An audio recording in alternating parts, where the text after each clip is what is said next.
কাট করেছেন, একজনকে অতিক্রম করেছেন, বল হোল্ড করছেন, এদিকে খুব ভালো এক্ষেত্রে स्टेट फुट করে ফুটবল খেলতে হয়, তাহলে আমরা এই অ্যাটাকটা দেখে নেব। অসাধারণ 1-2 अगेन आई थिंक গোল এবং 2-0 হয়ে গেল।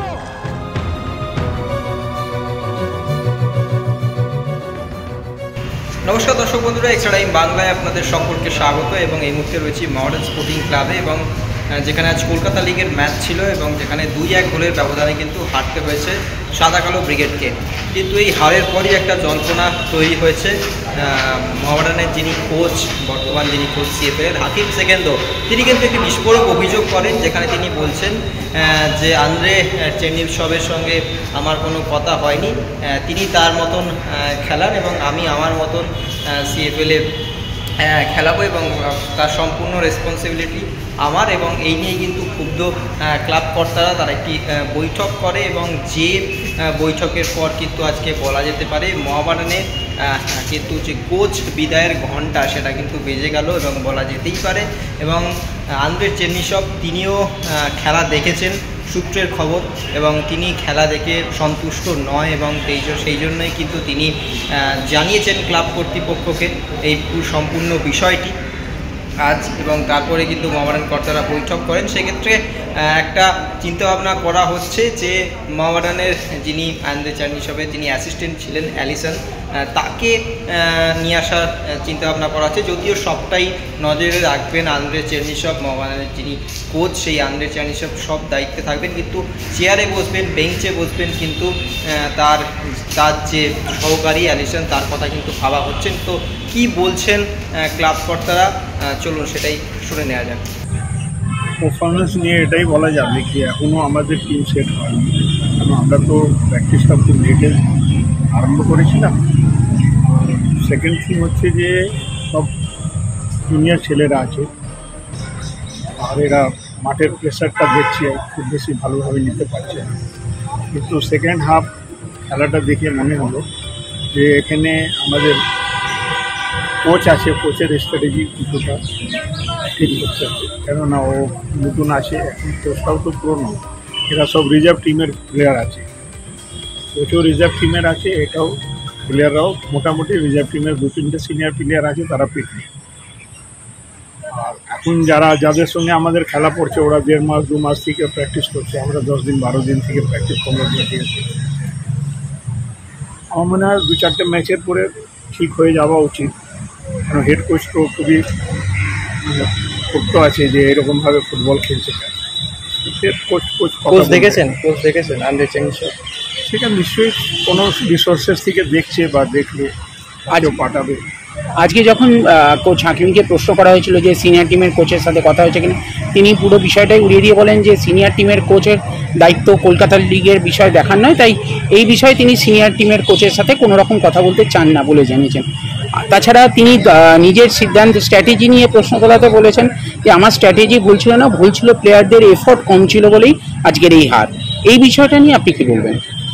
না, এটা কোচ যদি এরকমভাবে কথা বলে সেটা তো সঠিক না। প্লেয়াররা কি আছে, প্লেয়ারকে যা তুমি ইনস্ট্রাকশন দেবে সেরকমভাবে খেলবে। আজকে মডার্ন ফুটবলের মধ্যে যতগুলো খেলা হয় কোচ বাইরে থেকে খেলে। আমি যতটুকু জানি বিল্ট আপ ফুটবল, আমরা 3 বছর আমাদের একটা আইডেন্টিটি হয়েছে যে মডার্ন স্পোর্টিং একটা আলাদা ফুটবল খেলে, আর কে কী খেলছে সেটা আমরা জানি। আর এ কী করে বলতে পারে যে হেড কোচের সঙ্গে হেড কোচের কোনো সম্পর্ক নেই, সেটা আমার মনে হয় ভুল বলেছে। কেননা এখান থেকে তো সাপ্লাই লাইন আছে, আমরা যে জুনিয়র প্লেয়ার নিয়েছি, তাহলে তো আমরা এখান থেকে মাঠে ঘুরে ঘুরে অনেকগুলো প্লেয়ার নিয়ে নিতাম যারা 26 বছর 28 বছর 29 বছর 30 বছর আছে, সেটা তো আমরা নিইনি। আমরা এটা সাপ্লাই লাইন ঠিক করার জন্য এটা রিজার্ভ টিমই আছে। অ্যাকচুয়াল দেখা যায় তো রিজার্ভ টিম আছে, তার মধ্যে 3 জন সিনিয়র প্লেয়ার আছে, একটা জেমস আছে, একটা তন্ময় আছে, একটা দীপু আছে, তারা 3 জন মোটেই ফিট নেই। তো এখন ব্যাপারটা হচ্ছে যে এর উপরে ডিপেন্ড করে এইরকমভাবে কথা কোচ বলতে পারে না, বলা উচিতও না।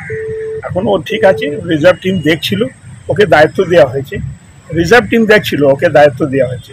আমাদের অ্যাসিস্ট্যান্ট কোচ আছে, আরও সিনিয়র কোচ আছে, যদি পারফরমেন্স ঠিক না হয় তাহলে এই জায়গাটা নিয়ে অন্য লোক কোচ দেখবে। কিন্তু এইরকম কথা কী করে বলতে পারবে? ওর সঙ্গে এর সঙ্গে কোনো কনসার্ন নেই, একটা ক্লাব আছে, আলাদা আলাদা সরকার আছে। ভুল কথা বলছে। সেক্ষেত্রে কি কোচ পরিবর্তনের চিন্তা ভাবনা করছেন? পরিবর্তন একটু রিজার্ভ টিমের কোচ আছে, রিজার্ভ টিমে থাকবে, রিজার্ভ টিমই তো চলছে এখন। রিজার্ভ টিমটাকে ঠিক করার জন্য কিভাবে কি হতে হেড কোচের সঙ্গে পরামর্শ করতেই হবে, কথা বলতে হবে। কালকে যখন আজকে এই কথা বলেছে, কালকে ওর সঙ্গে কথা বলবো আমরা। যেটা আন্দ্রে খেলা দেখেছি, যেটা শুনলাম, এবং একটা ম্যাচ ড্র এবং একটা ম্যাচ হার, গত 3 বছরের কলকাতা লিগ চ্যাম্পিয়ন একটা দলের কাছে এটা আনএক্সপেক্টেড। কোচ কি সাসপেক্টেড একটা জায়গায় রয়েছে? দেখুন, ক্যালকাটা ফুটবল হোক কিংবা আমাদের পৃথিবীতে যেখানে ফুটবল, যেখানে রেজাল্ট না হতে গেলে কোচকে যেতে হয়, এটা দেখা যায় সাধারণ সব সময়। এখানে এক্সপেকটেশন প্রচুর আছে, সাপোর্টারের এক্সপেকটেশন প্রচুর আছে, কারণ কি আমরা 3 বার লিগ চ্যাম্পিয়ন হয়েছি, তার সঙ্গে সঙ্গে এবার আই লিগ চ্যাম্পিয়ন হয়েছি, আমরা আইএসএল খেলতে যাচ্ছি।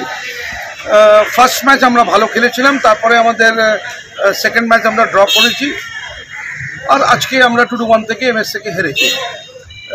দু একটা জিনিস আছে আমি বলতে চাই, যে আমাদের কাছে যে সময়টা ছিল, সেই সময়টা প্র্যাকটিসের খুব কম ছিল, খুব টাইম পাওয়া গেছে। তার সত্ত্বেও নতুন প্লেয়ার যারা এসছে এবং যারা আগেকার প্লেয়ার ছিল তার সাথে কম্বিনেশন করতে একটু সময় লাগে। কোচকে টাইম দেওয়ার জন্য আমাদেরকে একটু ভেবেচিন্তে আমাদেরকে এটাকে স্টেপ নিতে হবে। কিন্তু হ্যাঁ, এটা স্বাভাবিক। এখন আমরা কোনো ডিসিশান কোচকে যে চেঞ্জ করব কিংবা কোচ যে চেঞ্জ হবে, এক্ষুনি কোনো ডিসিশান নেওয়া যাচ্ছে না। আমরা আলোচনা করছি এটা, কিন্তু কিছু না কিছু একটা ডিসিশান হবে। কারণ রেজাল্ট যদি না হয়, এটা তো কোনো কর্পোরেট ক্লাব না, এটা হলো supporter base club. Supporter base ক্লাবে হয় কি, যে আমাদেরকে সাপোর্টারদের আবেগ, সাপোর্টারদের যে এক্সপেকটেশন, সেটাকেও আমাদেরকে এবং কমিটিদেরকে ফুলফিল করতে হয়। তো সেই ক্ষেত্রে আমাদেরকে একটু চিন্তা ভাবনা করতে হবে। আমাদের ইনভেস্টর আছে, তার সাথেও দীপক সিং আছে এবং কনিক সিল আছে, তাদের সাথে একটু কথা বলতে হবে। আলোচনা করছি, আমরা এক্ষুনি আলোচনা করেছি, কথা বলেছি। আমরা আমাদের চিফ কোচের সাথেও কথা বলেছি, আইমডের সাথে। তো সেটা একদিন সময় যাক, তারপরে দেখা যাবে কি হবে।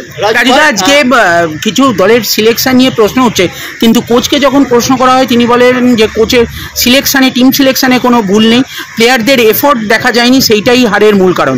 এই ব্যাপারটাকে আপনি কীভাবে দেখছেন?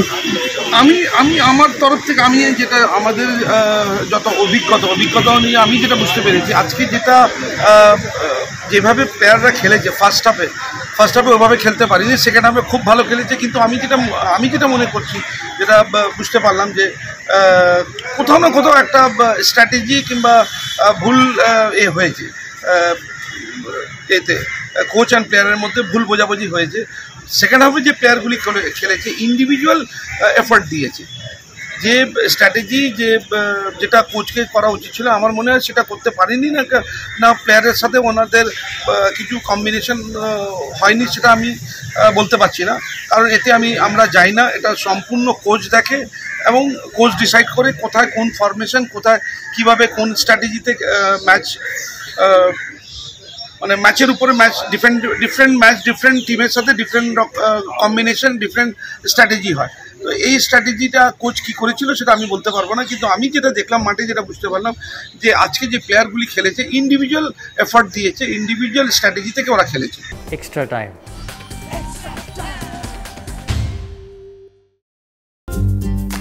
লেটেস্ট নিউজ আর এক্সক্লুসিভ ভিডিওর সঙ্গে আপডেট থাকতে এখনই সাবস্ক্রাইব করুন আমাদের ইউটিউব চ্যানেল।